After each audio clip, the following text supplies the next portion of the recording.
think I checked all the things. I think everyone can hear me, right? Can everyone hear me? Usually it's you they can hear, and then I sound like you stuffed me in like a basket underneath your table. Sometimes I do. Sorry.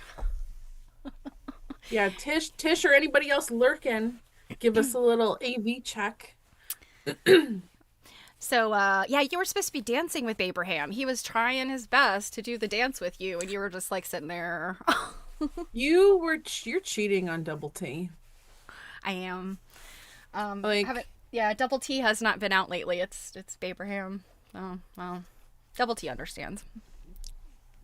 I don't think he It's winter does. time. Turtles, despite their turtlenecks, are not going to be out and about as much in the winter. I'm just saying. Actually, Hey, they Alicia. often hibernate underground. Yeah, we've got Virginia Quilt Museum in the house. Thank you, girlfriend, for the AV check. It's Tuesday, right? It is Tuesday. I've This had is to remind myself numerous times about what day it is today because there are so many things going on in the yeah, background. yeah. It is. It's. This has been a crazy week, and we're 3 days in. Yeah, and I mean, like, it's gonna get it's gonna get like semi crazier as we head into the weekend, but like mostly good crazy because it's American Quilt Study Group's winter virtual seminar. Let me do a little screen share so that we can what am I looking for here? Okay, that looks good. So that we can look at this is last minute for anybody that has not signed up for this. You really should. There's unbelievable amounts of things offered. Everything is a la carte, so you only sign up for what you want to attend and what you want to pay for. Um, there's even like a virtual auction that's going to happen on Sunday, and Stephanie and I are going to be doing a commentary live stream with the super awesome, wonderful Julie Silver that you can, just like we watch auctions. Yeah, I was so We're gonna watch an excited. Yeah, auction. I was so excited when Julie said she would do it with us. I was like, Yeah. ah. Yeah, we're gonna have commentary with her, and she is fantastic. There's like all this on-demand content, including, ooh, not that. Why are we looking at that? I don't know. Where did that thing go? Ooh, I mean, you know what? I may have only hit, hold on one second. I may have only hit one screen. Hello, computer. Okay, that was freaking me out. My computer was like being weird. Speaking of things that might be weird, we could lose Stephanie at some point in time if her internet decides to Yeah, be weird. I don't think we will. I'm knocking on wood here. Can you hear it? But yeah, Comcast Xfinity just said we fixed what was wrong in your area, but we'll see. So So yeah, this is what I meant to show. yeah, So one of the really cool things going on this year are virtual museum tours. New England Quilt Museum, Virginia Quilt Museum, International Quilt Museum. They're going to do some behind the scenes things, which will be very interesting. And mm-hmm. Rocky Mountain Quilt Museum. Those tours are $10 a piece. They support AQSG and the participating museum. So if you can't get to these museums, but you want to see something and you want to help support them to make sure that they hang around, this is a really great way to do that. So aside from that, I just wanted to bring up pricing for things. There's member prices and non-member prices. There is also a discount code. You want to pop that in the chat stuff. It's WVS 2025 for $15 off a new membership. If you wanted to be a member and get the member price for things, now is a great time to do that. And you can find things under the events tab on AmericanQuiltStudyGroup.org. So the other big thing here, it's time for our February calendar. Whee! Yeah, I can't believe it's already like January's like done. So this will get posted, in the social medias and on our as a post on our YouTube and all that stuff. But all this red here is American Quilt Study Group starts, the kickoff is Thursday night with our welcome reception. Friday night we do the keynote speaker, and then Saturday and Sunday are study centers all day with the Auction. virtual auction stuff. Yep. And then on those on demand, those museum tours, and then there's some on demand videos from in-person seminar at Terrytown. Those are just private videos that you can watch whenever you want at any time in there. And then there is access for things after the fact if for some reason you can't attend on the actual days. But aside from that, we've got our rigmarole going here. Steph has her special Galentine's Palentine's event. Do you want to let everybody know what that's about in case they missed it? Yeah, just real quick. On Friday, February 14th, Valentine's Day, I'm going to host a private video screening for my subscribers on my Twitch channel, and I'll drop that in the stream for people that don't know. But if you're a subscriber and you're interested in coming, I just have a little thing that you need to fill out because Twitch doesn't provide me with email addresses, so I can get you the link. And again, it's a private thing, but it'll be so much fun. And what we are screening is something called Taking Venice, which is about the 1964 Venice Biennale, which is a big art fair. And there's drama and all kinds of stuff. So, Well, and speaking of the fact that we have Virginia Quilt Museum in the chat, on the 18th, here we're going to do an interview with Virginia Quilt Museum's director, the fabulous Alicia Thomas. Things about the museum, things about what on earth a director does. So if by any chance you have any questions that you want to ask Alicia, make sure that you are here for that because she's going to be live on this screen. So, and for that particular night, the 18th, it does cut into our book. We're just going to skip that night for discussion and drop down to the next. So don't worry that you're missing anything. And also, what would February be without a stitching glitch on the 22nd? Because, we need time to decompress. We need time to chill out with our friends and chat and stitch and talk about things we've purchased recently or are reading recently or trips we've taken. Please don't talk about as much food this time. I was about to say, and like every chicken sandwich that Cake has ever eaten. Oh, actually, oh my God. I actually just had a chicken sandwich the other day All from right, a save Korean it. Save it for the 22nd. No, you know what? I think I'm actually gonna haunt your dreams with it now. Yeah, I think that's all I had for announcements. And then our, of course, regular announcement here of our assignment for next week, which will be because I just had the calendar up, right? February 4th. So you will be reading chapters 7 through 9, pages 101 through 133. And we're going from pirates to the frontier here. I'm excited for this section. Ooh, our video looks weird right now. Does it? Yeah, it's like not centered. No, I know why it does. I'd bumped it up because of the thing you were showing, and then I wasn't paying attention. Bumper. Yeah.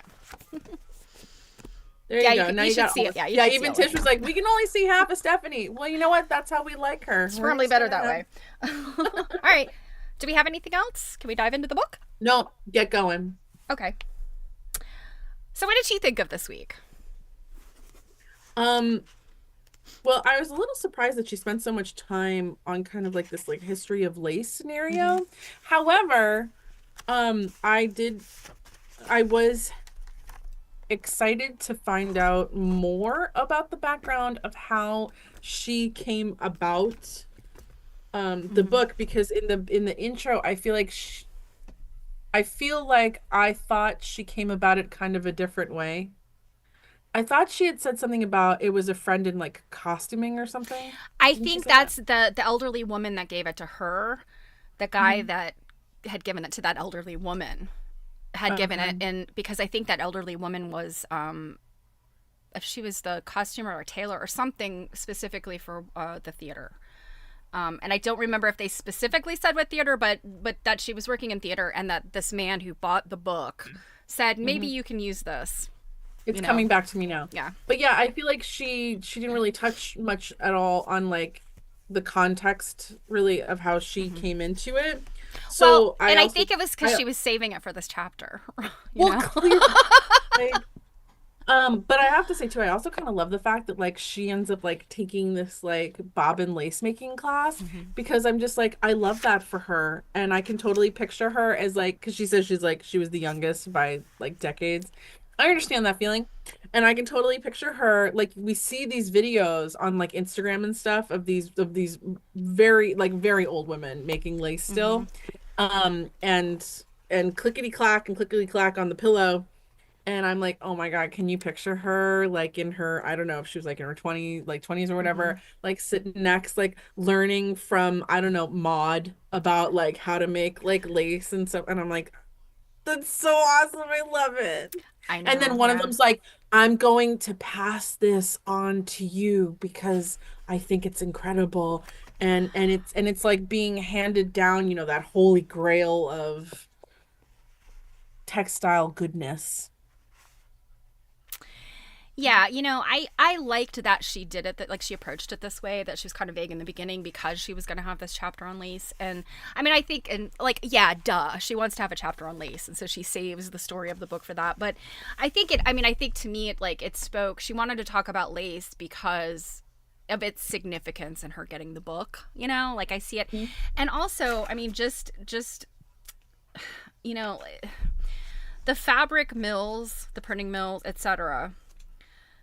There's that ephemeral quality to the fabric, but there's also such an ephemeral quality to lace. And I think that, and there are lace snippets in the book, Mhm. so in the dress diary. So, I mean, I just see this as like very well placed here. Um, and I guess, as reading through it, like, I don't know that there was anything, well, there might have been something. I actually, in this section, yeah, I did note a few things that were news to me, like I had never heard before. But the idea of handmade lace being practiced by fewer and fewer and fewer people, and especially at this time, I mean, there remain lace makers, but like you're saying, the vast majority of them are elderly women that have been a part of a very small lace making, tradition. And today, I think luckily we are seeing people picking up lace. Mhm.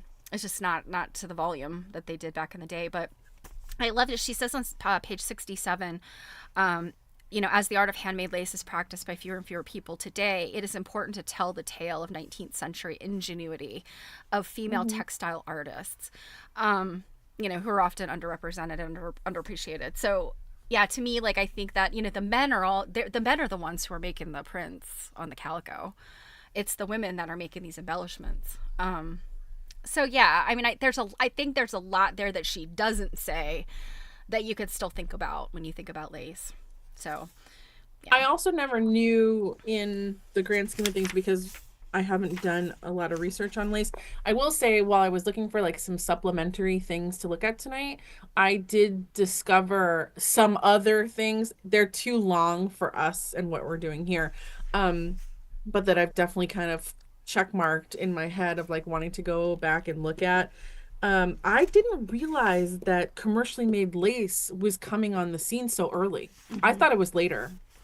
Yeah. No, And I I I had didn't I'd heard and that. I just didn't know any details about it. But yeah. well and I also didn't realize like that it was um displacing handmade lace workers so quickly. Like you could Yeah. totally see how fabric ends up doing that because fabric is worn by everyone for, all different kinds. So you could see how that could quickly come in and overnight kind of just like be an issue. But I feel like something as delicate as defined as detailed as lace, I think would take time to like make it just as good ish as handmade stuff or acceptable or cheap enough or something like to Mm-hmm. make it have this big impact. I feel like would have taken quite some time.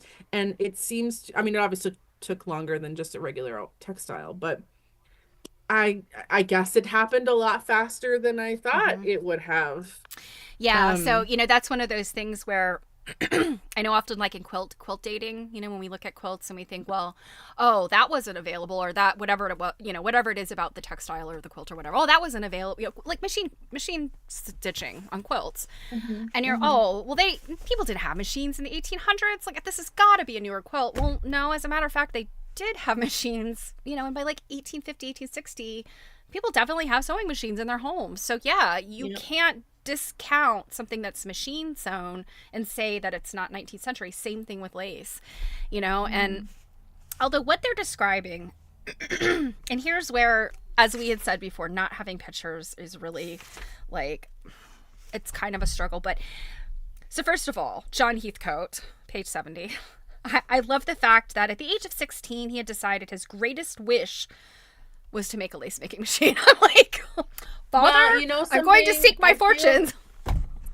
I feel much like you know, still in womb fetuses that are completing these really elaborate samplers that we see. Um, I feel like especially men were having adult aspirations a lot earlier in life. Yeah, that, and I don't. It's Um, not his age necessarily that I'm, excuse me, speaking about. 'Cause, those, yeah, but still, those are really yeah, grand plans to have at yes. 16. I think what surprises me is that, so I think a lot of inventors at this time, they were looking for better ways to do things. And that, you know, that's what the Mhm. sewing machine was about. And I suspect, you know, they're looking at their women. Oh, how can I make the little lady's life better? And that's where some of these inventions and, you know, changes come from, you know, with inventors. But this guy, like, I don't know. I mean, is lace so great to him that he's like, I want everybody to have lace, not just the rich people that can afford the handmade stuff? I mean, like, Maybe. I don't know. I mean, it's just Maybe, interesting maybe to it me. was kind. Maybe you know, it's a view for like everybody deserves just for pretty. Yeah, I guess so.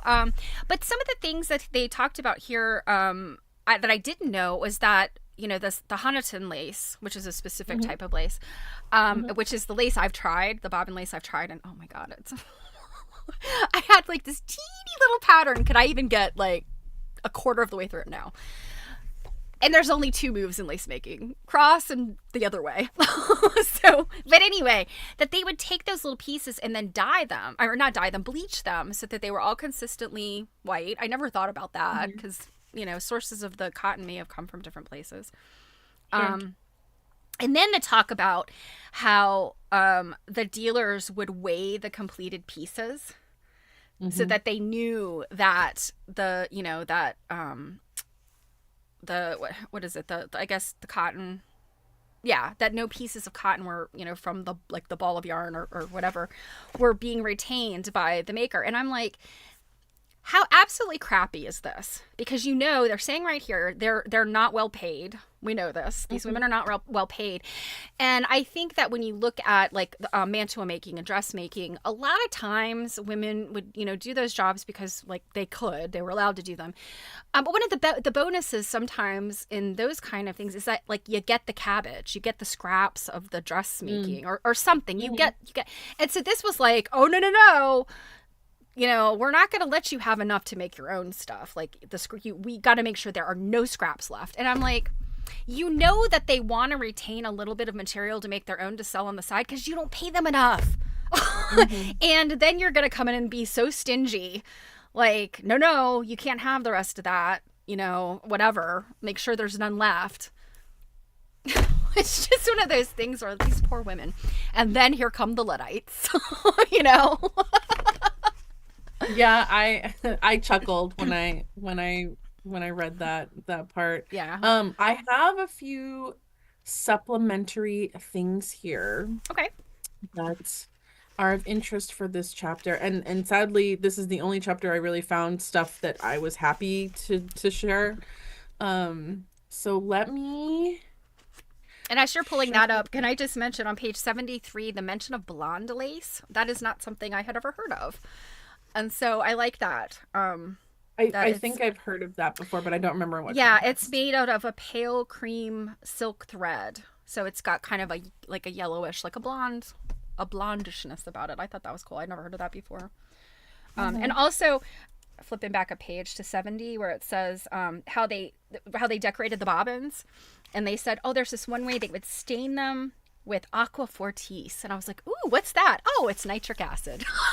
I always love these fancy terms they have for stuff, like, oh, that's just acid. That's just something that's gonna burn your fingers off. Like, okay.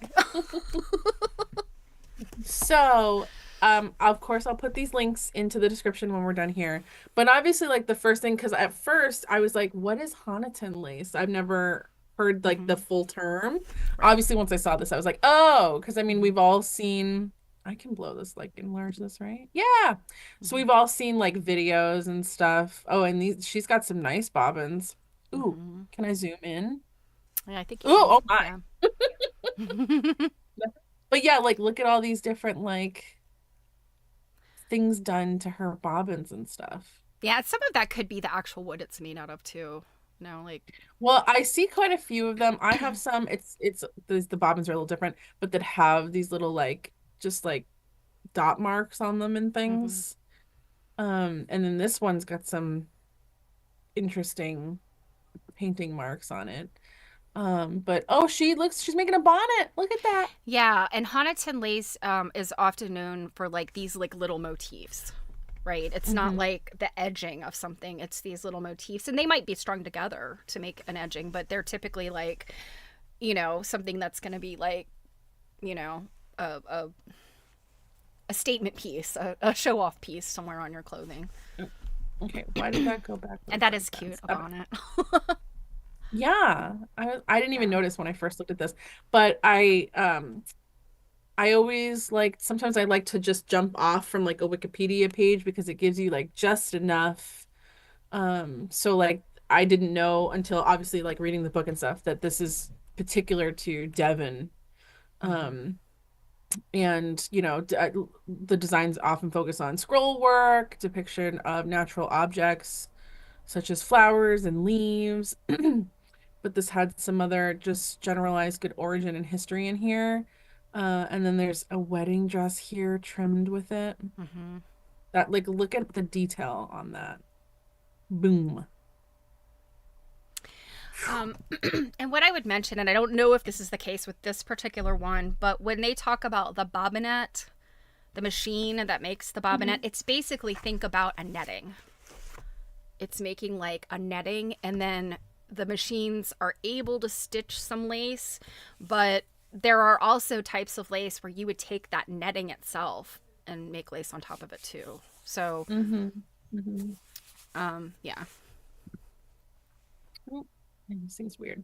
So yeah, so there's this generalized article here that has, and then also like there's always like references and external links and resources. That's one thing I love about, you know, Wikipedia. But then I also grabbed this little old video. The lace makers. It doesn't have a date on it. I wish it did. I looked like in the description, it doesn't have a date. But it's so darling. It's really quick here. I'm guessing because they talk about, I'm pretty sure they talk about Queen Elizabeth. And so I'm guessing it's from the 50s. But it's cute. I've got the sound on. Okay. Oh wait, did I share my sound? Yeah, I was gonna say make sure you're sharing your sound. Should be at the end of the bar. Be at the end of the bar. Share computer sound. Okay. Let me just make sure that my like volume isn't like through the roof.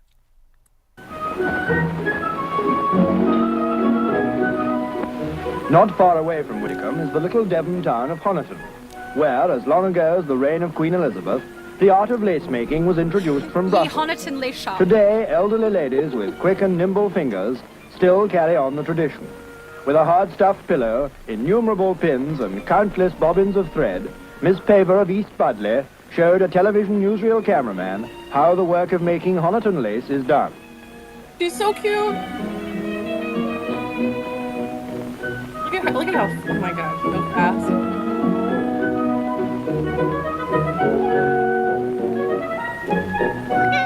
There was a time when no manufactured pin was small enough for this exquisite work, and fine fish bones were used. For this reason, it is still sometimes known by the old name of bone lace.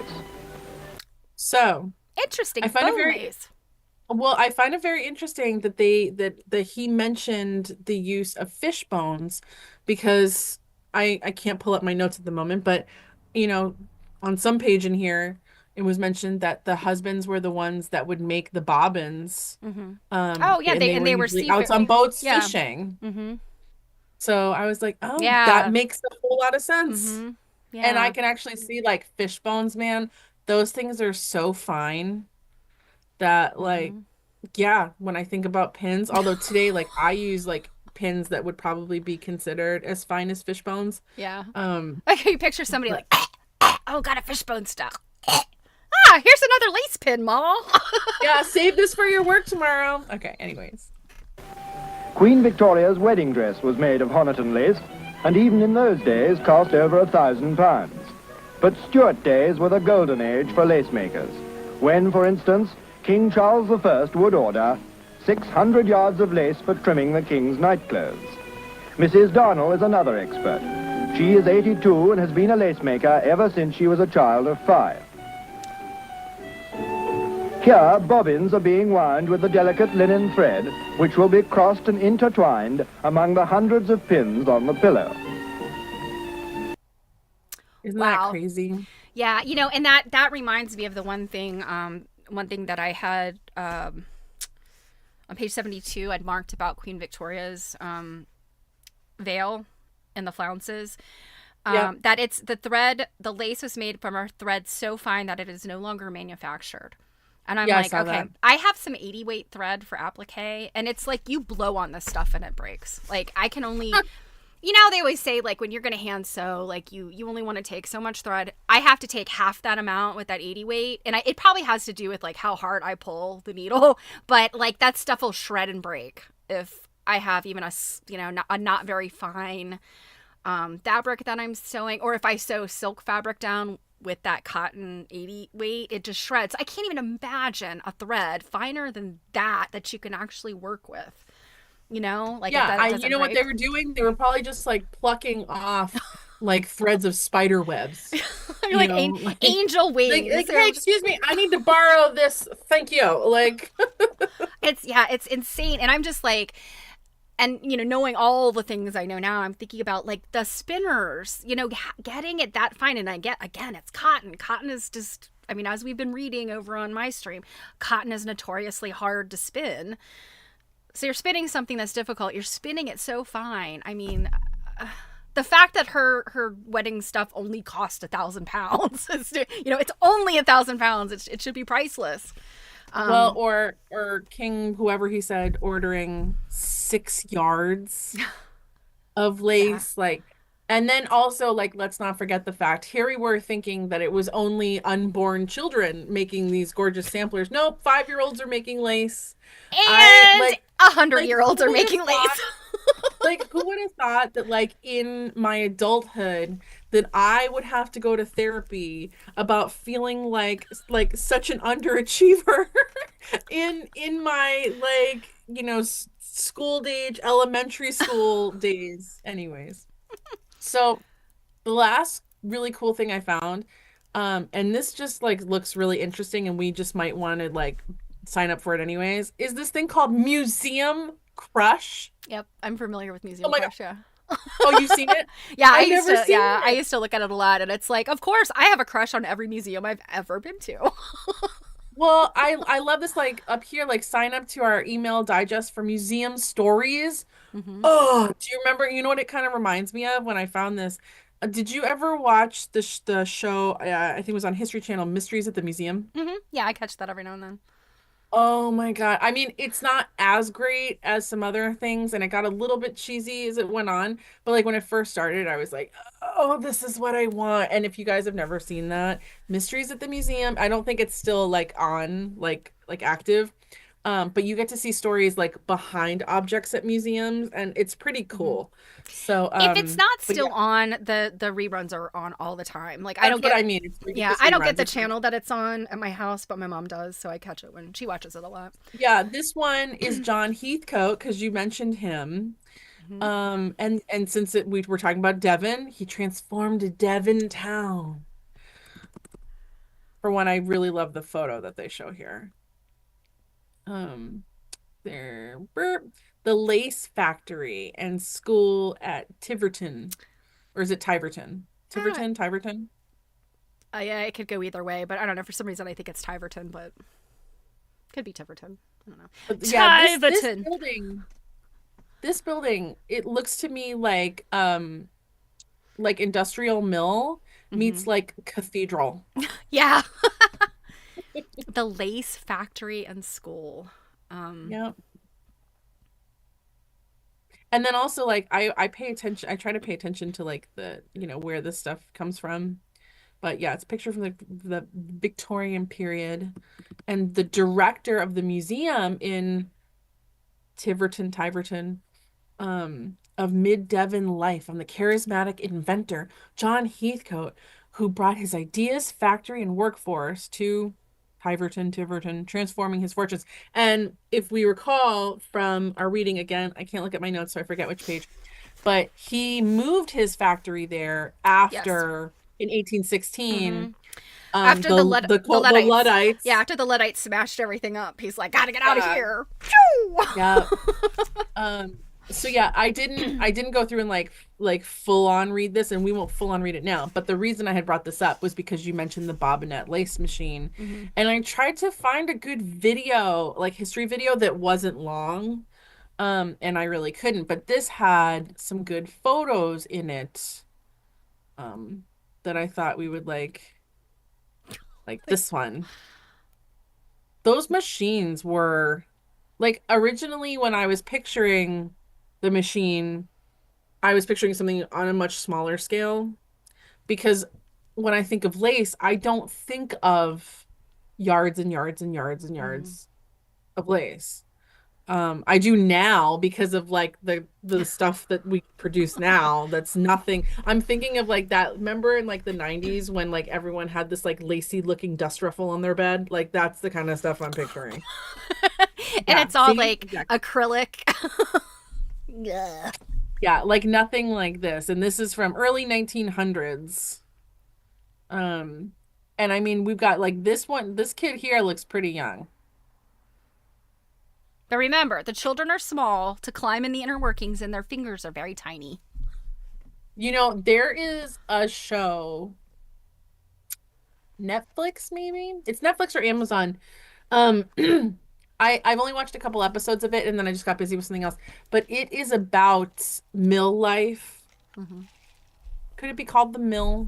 Maybe something like that. And within those first 2 episodes, a kid loses his arm.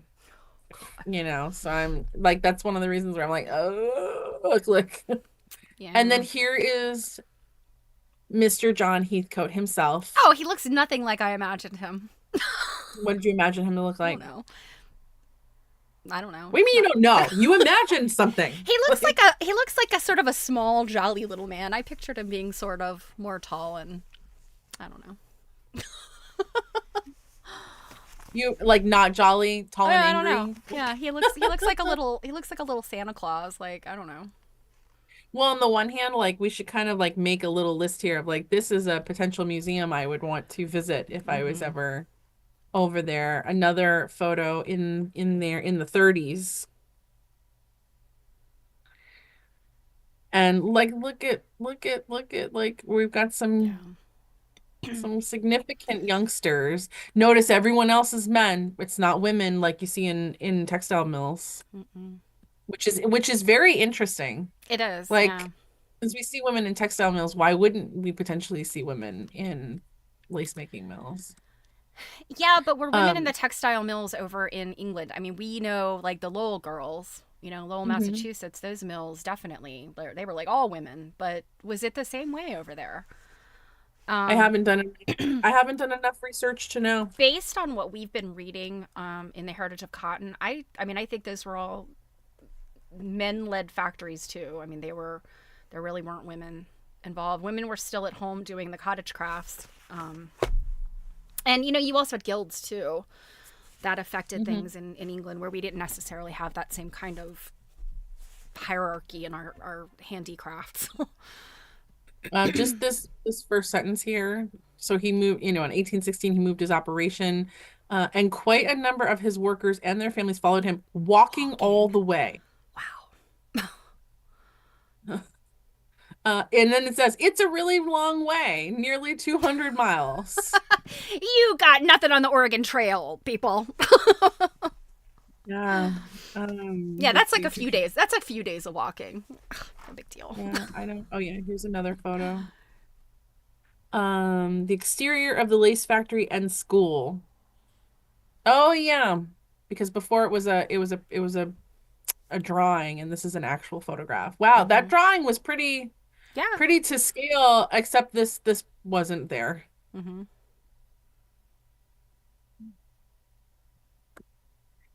And then this. Oh, here's some gals. Okay, yeah. There When we is go. this? The factory Doesn't reeling say. department. Those machines are significantly smaller, so it looks like they're making bobbins of some kind. Yeah, I was gonna say that just based on the way they're dressed, this looks mid-century. Maybe a little earlier. And then let's see. The school children at the lace factory school. Oh my God, look at all of them. And they're all little girls, aren't They they? look thrilled. Oh no, there's some little boys. Yeah, they're like, yeah, Well, like, I'm 7. like halfway And is I've been like, sent to this everyone, we're factory. gonna take the photo. Make sure to scowl. Like, look at this cutie on the end here. Like, She's like, I'm gonna tear the lace to pieces. she's very not happy. Yeah. Well, and I think that Kate Strasdin actually says it in here. Looking at the old sepia tone photographs, we always automatically assume that people were serious and dour, and it's just the photographic technology of the time. They were told, stand still, don't move. And you had to stand still and don't move for a very long time, in contrast to what we do today. So that's why they look like that. And children especially are always crying and scowling because they've been told not to move. Well, and when you think of the fact that like how fast photography is now, and we still can't stand still long enough. I know, right? Everybody blinks and stuff like that. Let me just see if there's any other photo. Ooh, what's this? That is some very like precise script. That almost looks like Anne's handwriting, Anne Sykes' handwriting. A page in the factory logbook from 1905. It's cool that they like have all of that. I'm also can't watch the chat, just FYI. Yeah, I'm watching. Oh, what's this? By the way, Sunday says if you choke on a fishbone, you got to bless the water. Oh yeah, and his family, if he choked on a fishbone, his dad would like bless a glass of water and then make him drink it to get the fishbone down. So this is the net folding room. You mentioned the netting. Yes. Yep. At first I was almost like, did they turn into a field dressing station during the war? Like that's kind of what that looked like at first. Yeah. Wow. Oh, here's some more ladies. Mm-hmm. So it looks like maybe those earlier pictures, it didn't take long to get women. Yeah, I was going to say, but to me, this looks like 20s, 30s. And, the conditions in Europe were starting to get a little sketchy in the 30s. So this could, in their case, and again, I'm just kind of spitballing here because I'm not great about the European history around this time. I only know bits and pieces of it, but this could be another one of those men are starting to go to war and the women have to come to the factories the way we had to. I mean, that's just a guess on my part, but this is called the factory warping department.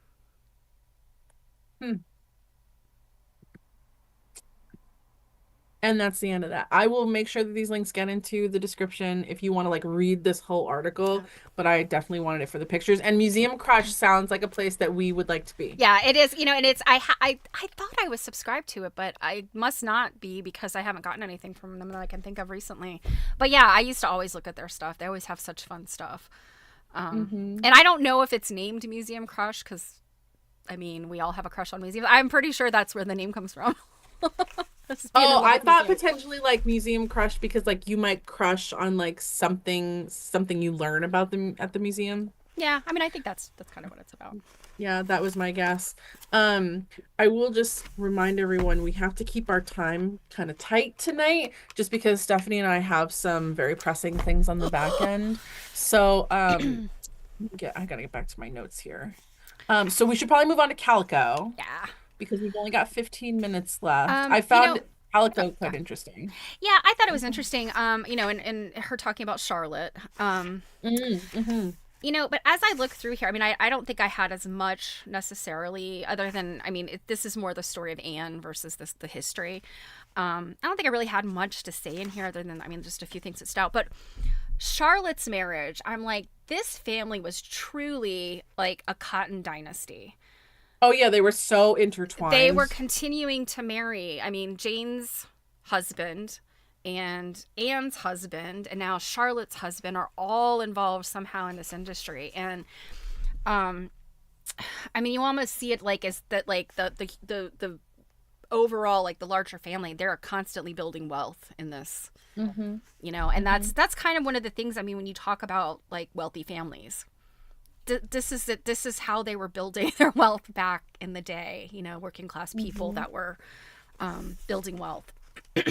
For anyone not actually reading along with us, but listening. So this chapter 5, The Chemistry of Calico, is about, as the subtitle is, Charlotte Dugdale Sykes, who is Anne Sykes' niece.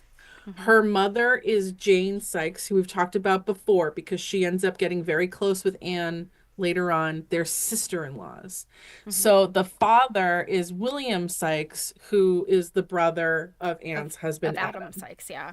And He William died. Sykes, yes, he dies when Charlotte's only like a year old, right? They, Yes, so he yeah. dies. He was a fabric designer, Mm-hmm. that's what we call today, Yep. a junior partner in the Broad Oak Calico Printworks in Accrington. And when I was doing some of my like searching for some more content, I was finding things about that area. It just wasn't niche enough.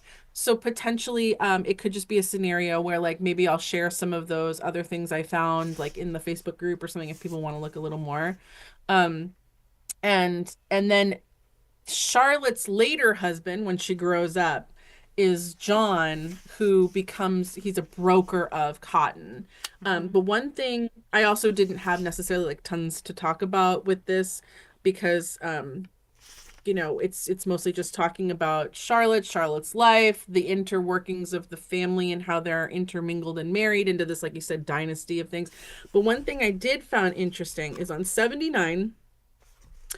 And one of the reasons I thought about this is because when we had been talking with our friend Anne Hermes, who in her everyday life was a chemist and Yeah. did things like that.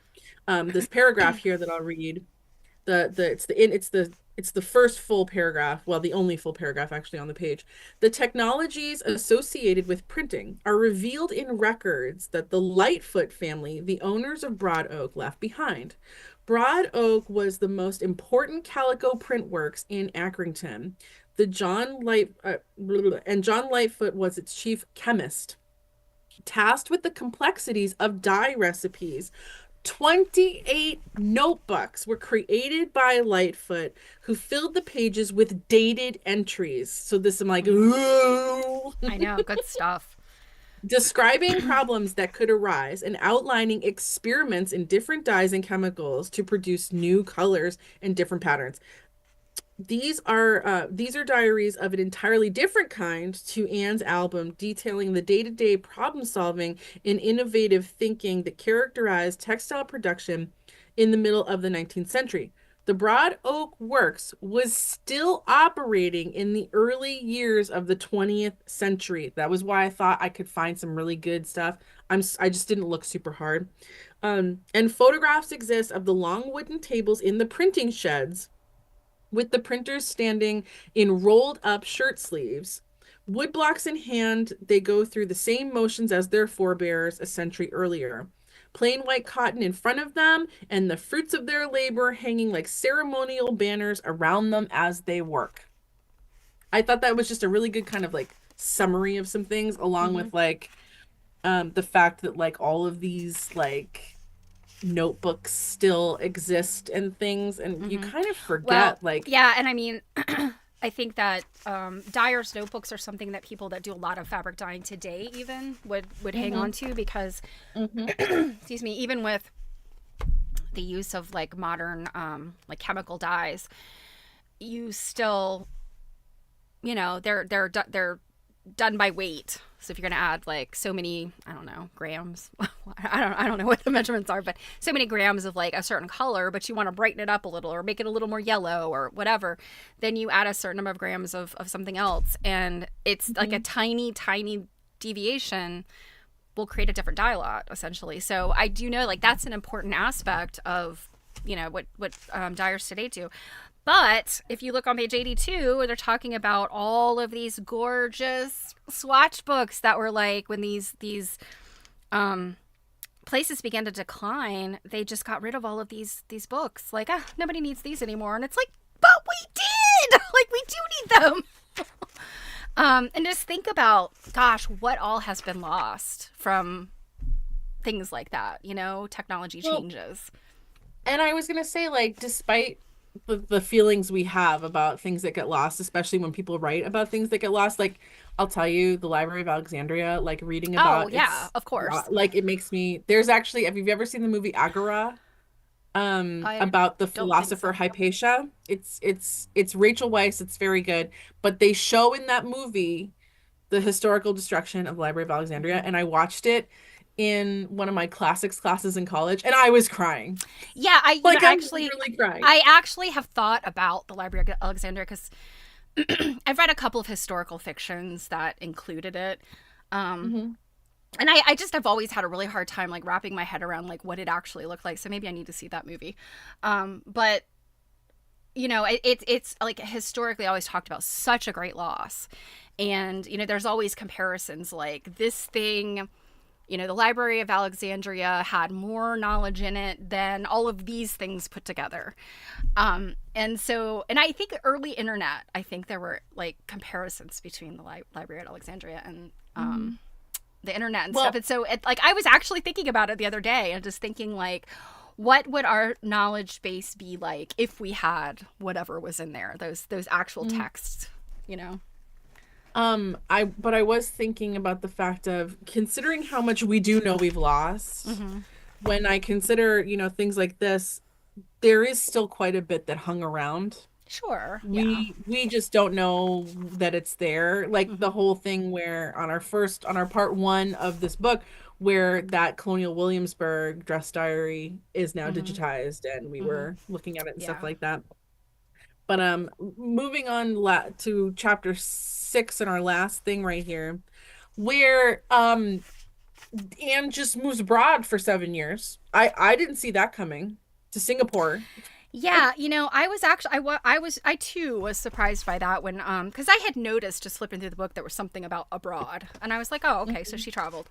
But then as I start to read it, I'm like, whoa, wait a minute, Singapore, what? I didn't expect that. I expected her to have gone to France or something, or to America. I don't know. I did not expect Singapore. And I realized as I started to read that chapter, I was like, you know what? I know nothing about Singapore. Like, I'm hard pressed to find it on a map. Like, I know it's in Southeast Asia, but it's still like, it's one of those things like, so, I mean, just Singapore today, I will tell you, Singapore today, out of all of the Asian countries, is the only one that has a AAA rating by like insurers. So do you know how that works? So like if you're an entity, including countries, and you want to borrow money, if you have a AAA bond rating, that means like you're a good risk. Like the United States had some of its bond ratings minimized, like say during the financial crisis, because it's like y'all bad risk. Singapore is the only Asian country that has a AAA rating. So like Singapore itself and all of its citizens have no problem getting loans. It's a very, very prosperous nation. And they have a very similar governance that we do because they were a British colony. And when she and Adam were there, it was still in its like very, very infant days.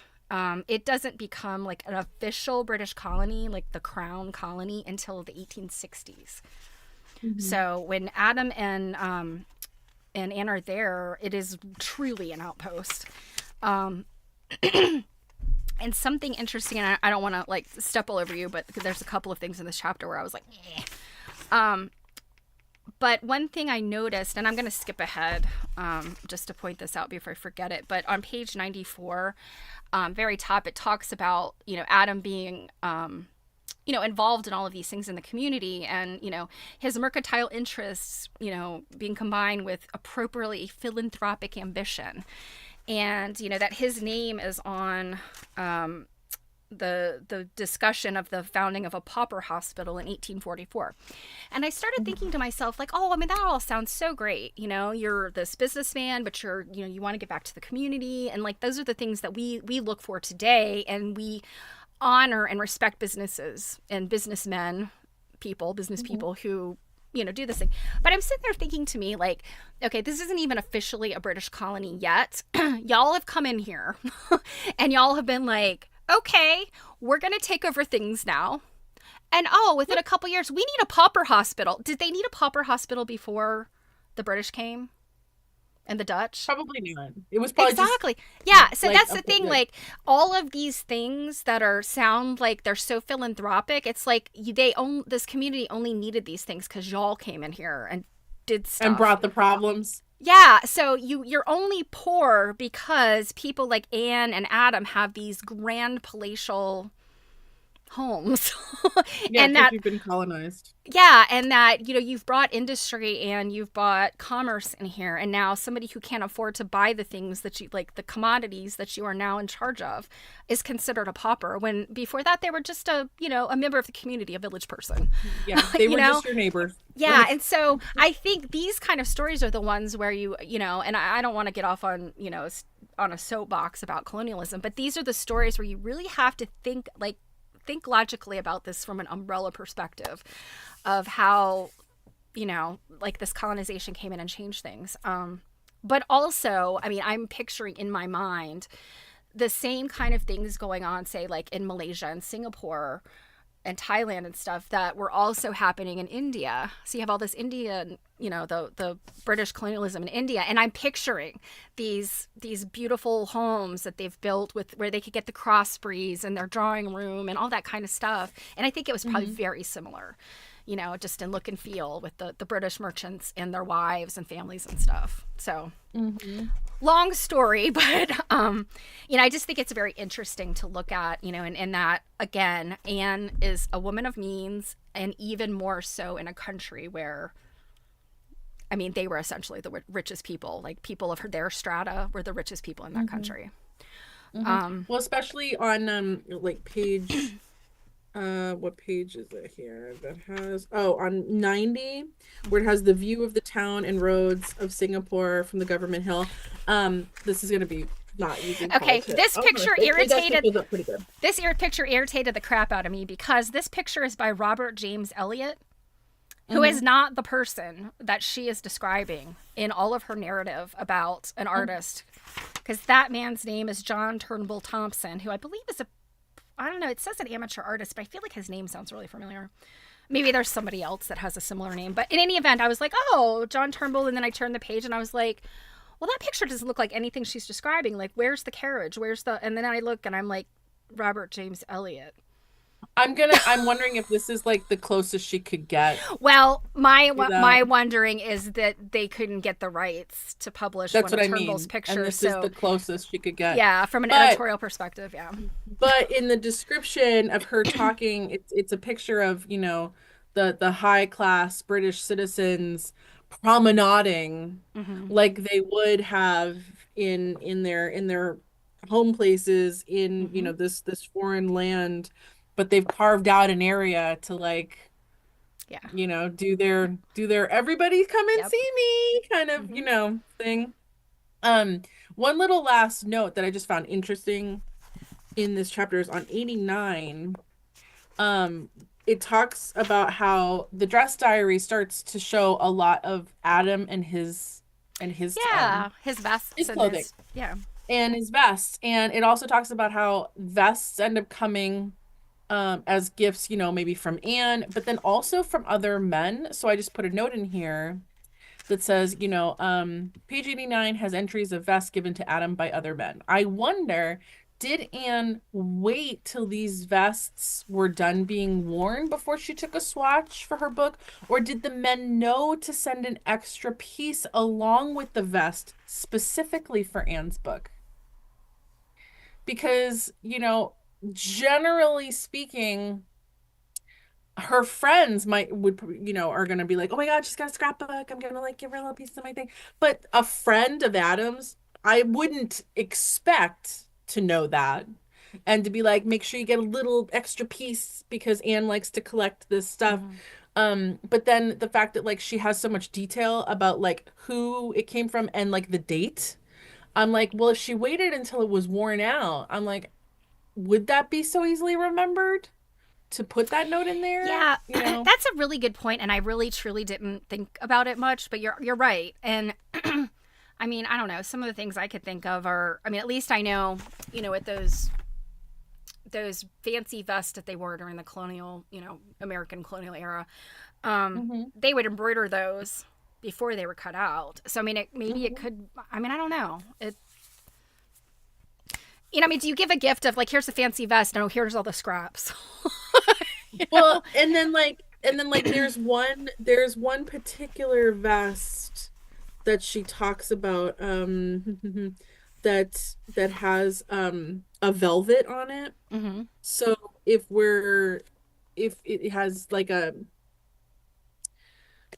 motif on it that would have been considered like raised because of the velvet. So if we consider like velvet in the pile like now and how it's like raised and fuzzy and stuff, I would think that would be significantly worn out by the time he takes that vest and considers it like spent. So, and the other thing too, she doesn't show us a picture of it. So yeah, I really feel like, I mean, there's got to be an answer here. We just don't know. Sure. Because I don't think she's putting the fabric in there after the thing is worn out. I don't think that's the case. That isn't my like initial thought, but it was also like, hey, you got a new present there? Take a snippet off the back. Like, like that's not happening. I do know that, prior to Ready to Wear, they did make clothing with pretty big seam allowances for, expanding and taking things in. But it wouldn't have been enough for what they show here as the scraps, as these swatches. So I don't know. I'd really have to see. Because when you think of how like uninvolved like our partners might tend to be in our interests now, I can't picture him just being like, by the way, can you just send me an extra piece? My wife, she does this thing. Like, well, I made this for her. I guess what I'm thinking is perhaps the item of clothing is the gift, but maybe they know who the tailor was. Well, the other potential thing I thought about, and you might know the answer to this, having dress history information, and I have never looked into this, so it's really just I'm curious to know if this is a thing. But I would wonder, since the way that they took care of clothing then, which we don't take care of clothing now, but we do still end up with particular items of clothing that will come with like an extra button or some yarn to darn an area that might get a hole. Would they have sent a little extra fabric for repairing? I don't know that I've necessarily heard of like a formal method of that, but I mean, I know that like, again, if you take to give the example of those richly embroidered vest or waistcoats that men used to wear, you would go buy that thing, this panel of fabric that had, and then you would take that to a tailor, and then the tailor would make your garment, and then all of the pieces that are left over is called the cabbage, or, I mean, they have other names for it, but it's basically like all the scraps. And some people were just like, keep it, and the tailors were like, because that meant extra fabric for them to do something with, or they were like, I need my cabbage. It comes back with my garment. So, and and then that goes in the scrap bag, or it has some other purpose. And so yeah, that's where I see that, and maybe it just was a matter of, we had this made for you, and here's the scraps and an extra button or something. I don't know. I'm not sure. I've never heard of anything like formalized like that. But I mean, could be Ready to Wear would be taking a clue from, tailor-made things. So I don't know. Well, and then the other potential thing I thought about is she does, Kate, the author, does talk in the beginning about how Adam's clothing is very sporadic and like doesn't have like a ton of stuff. So I'm also thinking, well, she could have just included in her diary only the stuff where the friend or whoever that bought the garment Right. did think to send a little extra piece for Yeah, Anne's book. where she had access to it. Yeah. Well, as we're kind of dueling on time, we cannot move on without talking about the damask and the leopard print. Oh, wait, Which- before you move on, Tish just made a good point. Oh. She said they may have been gifted a length of cloth for a waistcoat Yeah. and then their own tailor made it. See, that's what I was thinking, like kind of that's where I was making that comparison to you buy that panel of the waistcoat, that maybe that's what it is. Like it's some kind of thing like that. Or they just knew the tailor. You know? Well, but see, here's the thing. Remember, they're in Singapore when this happens. I know, but they could, I mean, overseas. So I would actually say that probably lends more to the point Tish is making, is maybe friend from overseas just sent Yes. like, hey, look at this new great fabric we have, and then like they had the waistcoat made But up. typically in places like this, you do have tailors there. They are local. No, I know, And they're but what very I'm saying is, like, inexpensive. it's not like it's not like if a friend had the waistcoat made in England and they knew the tailor in England. Right. No, that's why I'm that thinking if they were- knew the tailor, they're in Singapore. And if it was a local businessman that maybe had it made for them, I don't know. I mean, there's a lot of supposition we can make here, and I just don't think there's enough. Like I don't know enough about some that, of them, so- some of them just they mentioned that the waistcoat or that's the problem is some of the language used, but the gifts arrived via the ship Friends. That's where I'm saying like it's definitely coming from England and not necessarily like a friend in town. But that Tish makes a good point that we weren't Yeah, considering that could like be the cloth like and- that could be the thing. Yeah. But anyways, you were saying. So this is page 95 where where she starts talking about it. So it's the album is dominated by two striking swatches. The first is a bright cerise figured damask labeled Drawing Room, Singapore, May 1841, and beneath it is a dark waxed cotton in leopard print that bears the caption Drawing Room Furniture Print.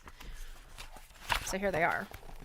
And I knew I had seen that leopard print just from flipping through the book, and I was like, oh, finally one that we know what she's talking about. But she still didn't say like see page blah Well, figure blah. here's the problem. These color plates are not numbered. I know. And that's a problem. Yes, her editor she needed to yell at her editor about some of these things. But yeah, so the damask, and of course I had to think like I don't know why, for some reason whenever I see the word cerise, for some reason I think I must be confusing it with cerulean, because in my head I always think it's like a bright blue, and then I look at it and I'm like, wait a minute, is this the right one? I'm like, yes, cerise is like a cherry color, because I think isn't that French for cherry or something like that? I think is. I would not be the person to ask. Yeah, but I recognize that, it says it's a waxed cotton. I just kind of thought of it as like a glazed. But can you imagine like a love seat or something with that? How wild and like modern. Let's see. What else did I have on here?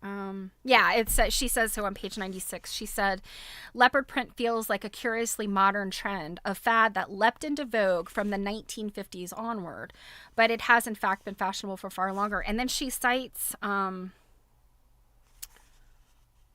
18th century France, animal print. So, well, I mean, throughout history, everyone has always talked about how France was like light years ahead of everyone else in terms of things that would have been fashionable or oh my god, what's the word that I want? Like high tech, for lack of a better word there. Cutting edge. Like, yeah, like they were just ahead of everybody on all kinds of stuff. One other thing that I thought was really interesting here is, again, and I think this is why this kind of shed more light on it when I looked up the history of Singapore. It says during his time, and this is page 93, during his time in Singapore, Adam was an active member of the various organizations. And then it talks about being a member of the grand jury. So again, like this is not an organized colony yet. This is still, think about like, the United States and its early colonial days. Things are, you kind of like scrape together what you can because there's no infrastructure. So And it says the system via which merchants tried to regulate both commercial concerns and criminal ones. So, you know, if you like imagine the community you live in, if the baker down the street was the one that decided whether you needed to be tried for treason or something, I would just be like, oh my God, I need somebody in law enforcement to do this. We can't have the guy who's responsible for setting the prices on haberdashery like telling me whether I'm going to go to jail or not.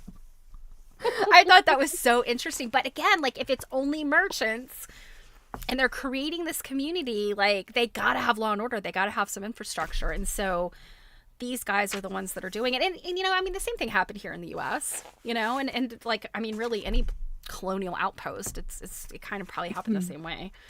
But it just was so interesting to hear that. And then there's one other type of fabric I learned about in here, page 94. Right in the middle where it talks about there's the inclusion of a single cravat, a silk gauze swatch in blue and white, which is described as Manila silk. I'd never heard that term before. It must... I have not either. Yeah, I mean, maybe it's something coming from the Philippines or something they did in the Philippines that was like a loosely woven gauze kind of thing. So, so yeah. Well, we're 10 past... and we have things to do, so this is probably a good part to end on. Good time to stop. Yeah. Yeah. Talk about some of this stuff all night long. Anyone that came in late for next Tuesday, we're doing chapters 7 through 9, pages 101 to 133, and then I will put links and stuff into the description. So come back over in a bit if there was something more that you wanted to see that we looked out. And I hope some of you will be doing AQSG winter virtual seminar things this weekend. Indeed. It will be fun. We will talk about it next after it's done. So yeah, better believe it. Yeah. All right. I'm gonna go eat dinner. Yes, I have to run an errand. So well, bye guys. See you later.